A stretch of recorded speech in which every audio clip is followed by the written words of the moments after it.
The division of the Roman Empire, the history of the conflicts that split the Western Roman Empire and Eastern Roman Empire in the 4th century.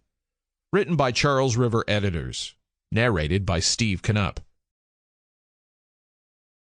Introduction. The 50 years following the assassination of Severus Alexander on March 19, 235 CE, has been generally regarded by academics as one of the lowest points in the history of the Roman Empire. This stands in stark contrast to the previous 150 years, which included the reigns of the 5 good emperors, and has been universally praised as one of the high points of the empire.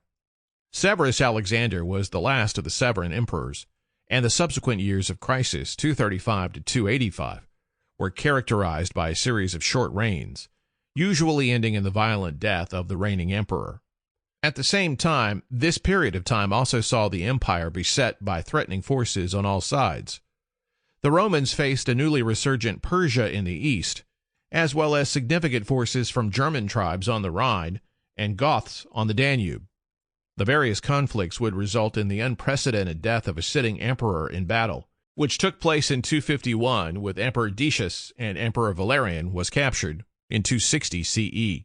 Despite the disasters, there was at least some good news for the Romans. Aurelian and Probus both managed to recover lost territory, and they recovered some of Rome's prestige in doing so.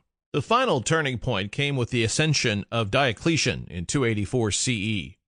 From that point on, the empire embarked upon a period of restoration. But before reaching that stage, the empire had no fewer than 20 emperors in those 50 years.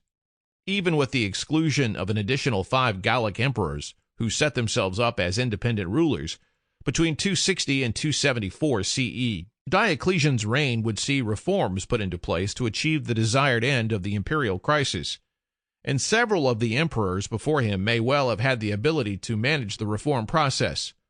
But the army's power and willingness to use and abuse power ensured that few of them truly had a chance to really make their marks.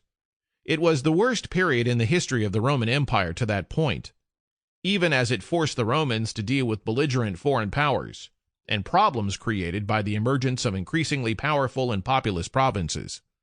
The pressures created by population growth, both within the empire and outside of it, have been thoroughly researched, but more recently issues created by climate change have also commanded attention. The previously held assumption was that population increases in modern Germany and further east pushed hostile groups into Roman territory, and it is now believed that in the 2nd century CE, climate change led to significant rises in sea levels that caused mass... Sample complete. Ready to continue?